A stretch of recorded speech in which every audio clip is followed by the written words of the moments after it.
हिना, तुम एक अच्छी बीवी तो नहीं बन पाई, और ना ही एक अच्छी बहू बन पाई, और ना ही एक अच्छी माँ बन पाई। इसलिए तुम्हें इस घर में भी रहने का कोई हक नहीं। ऐसे भी मेरे और तुम्हारे रिश्ते में अभी कुछ बचा नहीं है, बस एक कब्र है जिस पे हम दोनों फातिहे पढ़ते रहते हैं। अगर तुम गजल की हकीकत सुने बगैर यहां से चली गई तो तुम्हें मेरी जिंदगी से भी जाना होगा, हमेशा के लिए, इस उम्र में ही सही। मगर मुझे तुम्हें तलाक देने से ना तो मजहब रोक सकता है और ना ही कानून।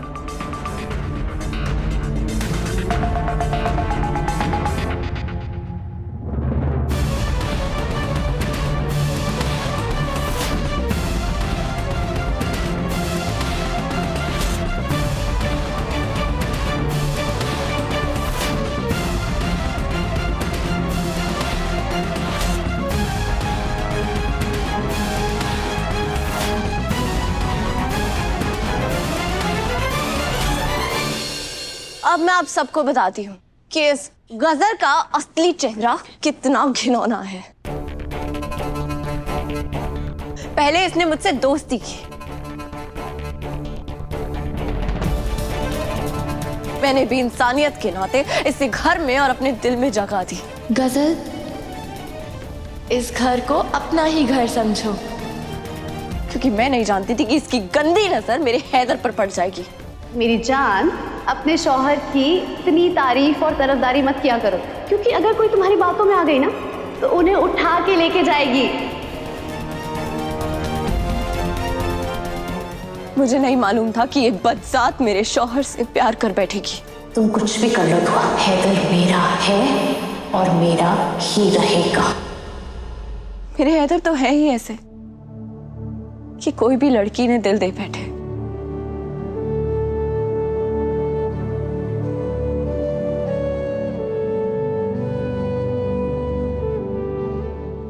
पर इसने अपनी जिद को प्यार का नाम दे दिया। तुम्हें लगता है कि तुम मुझे और हैदर को एक होने से रोक सकती हो? हाँ, रोक लूंगी, चाहे उसके लिए मुझे कुछ भी करना पड़े। जब तक तुम कुछ भी करने जाओगी, मैं अपना वार कर चुकी होंगी।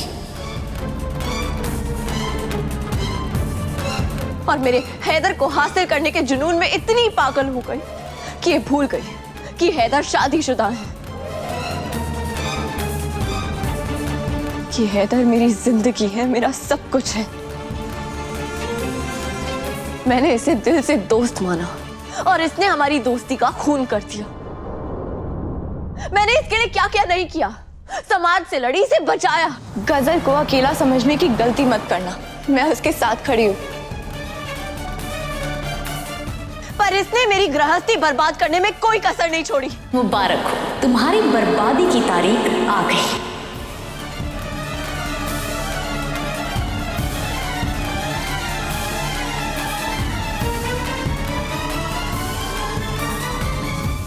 और जब ये समझ गई कि हैदर इसकी चंगुल में नहीं फंसने वाले, तो इसने हैदर की अम्मी को अपना मोहरा बनाया।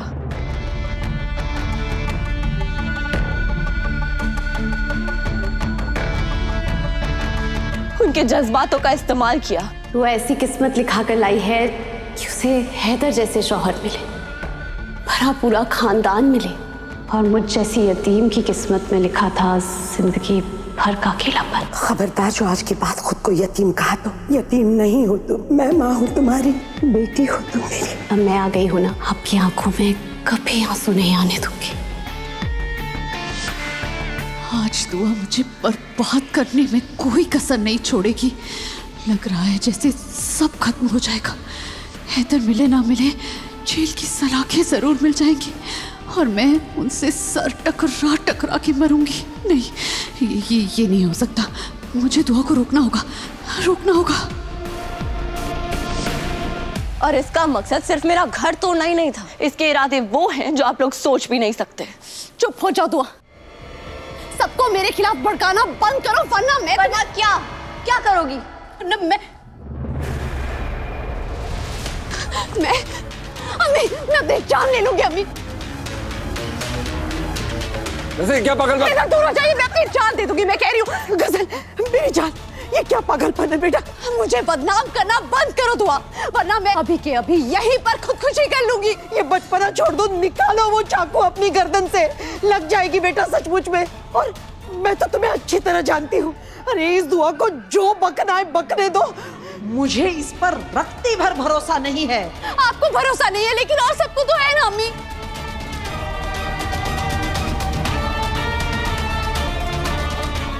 मेरे हैदर को भी तो इसी पर भरोसा है।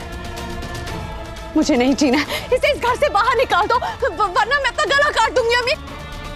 क्या पागलपन है ये गजल? पागलपन है हैदर, और पागलपन होगा। इसे कहिए कि मेरे खिलाफ जहर उगलना बंद करे, और अगर मैं मर गई ना तो उसकी जिम्मेदार तुम होगी दुआ।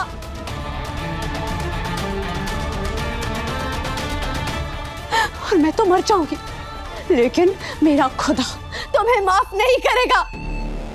अभी मैं अपना गला काट दूंगी, इसे इस घर से बाहर निकाल दो। तो काट लो ना अपना गला।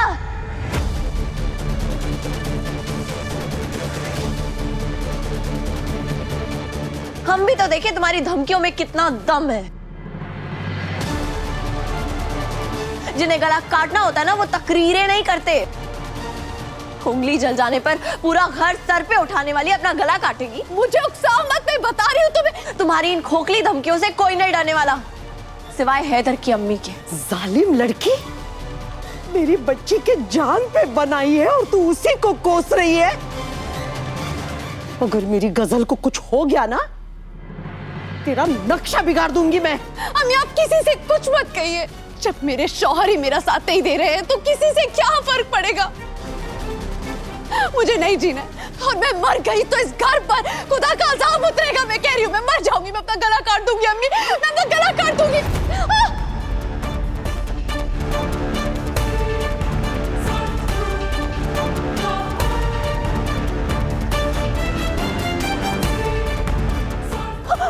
चुप। मरने का बड़ा शौक है? आज मैं तेरी तमन्ना पूरी कर देती हूँ। तू मरेगी तो जमीन पर बोझ तो हल्का होगा ही, साथ ही मेरी बेटी का जो तूने घर उजाड़ा है उसकी भी सजा तुझे मिल जाएगी।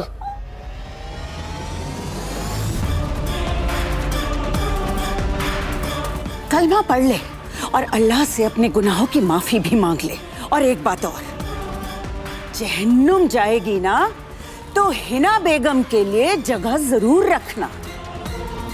खाला जानी की क्या करें आप दूर दूर हटाइए, हाथ दूर हटाइए, मेरी गले से चाकू दूर घबरा रही है? अरे तेरी जुबान से कम धार है इसकी, मक्खन की तरह काटेगा। अभी मुझे बचाइए हैदर, मुझे बचाइए। खाला जान छोड़िए। रुक जाओ। मैं नहीं मरना चाहती, मैं नहीं मरना चाहती।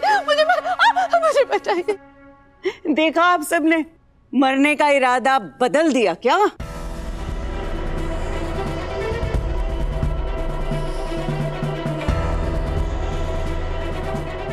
देख रहे हैं आप लोग इसका नाटक? अभी 1 मिनट पहले चाकू पकड़कर धमकियां दे रही थी कि ये मरना चाहती है,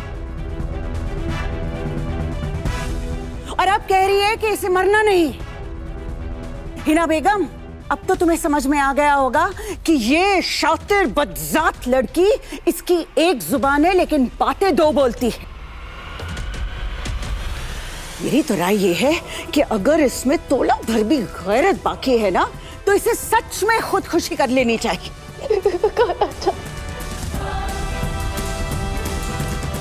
अब कान खुलकर सुन ले नामुराद लड़की, अब अगर तूने तमाशा किया और दुआ को हकीकत बताने से रोकने की कोशिश की ना, तो मैं यहीं हलाल कर दूंगी, समझी? और तू जानती है कि मैं बहुत जिद्दी हूं, और मुझे जिंदगी भर जेल में भी बिताना पड़ा ना, तो तुझे मारने का नेक काम करने से पीछे नहीं हटूंगी, समझी? चल दुआ, बेखौफ होकर इसकी सारी सच्चाई बता, और सारे के सारे अख्तर खानदान को पता चलना चाहिए कि ये बदजात नामुराद लड़की इस घर के लिए कितनी खतरनाक है। हमीदा, ये गुंडागर्दी मेरे घर में नहीं चलेगी। ये मेरी बहू है, तुम इसे इस तरह डरा नहीं सकती। हटाओ ये चाकू उसके गले पे से। हटाओ।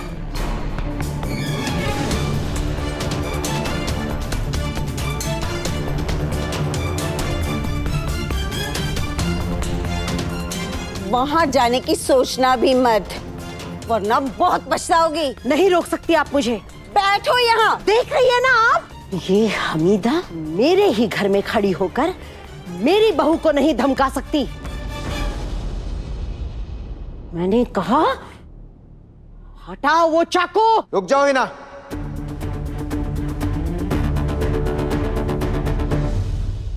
वरना मुझे मजबूरन बहुत सख्त कदम उठाना पड़ेगा। अगर तुम गजल के करीब भी गई तो मैं तुम्हें अभी इसी वक्त तलाक दे दूंगा।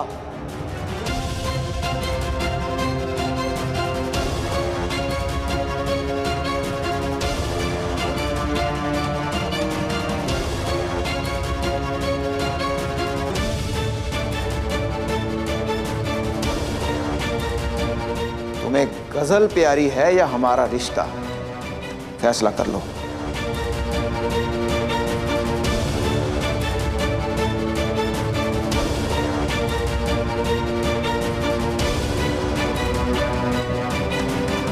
ये तो नाइंसाफी है।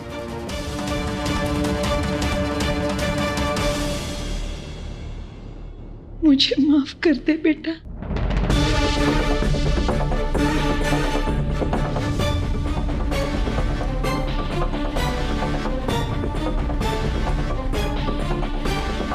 हीना ही तो मेरी आखिरी उम्मीद थी, पर इसने भी धोखा दे दिया। अब क्या होगा मौला? लगता है आज मेरी मौत पक्की है।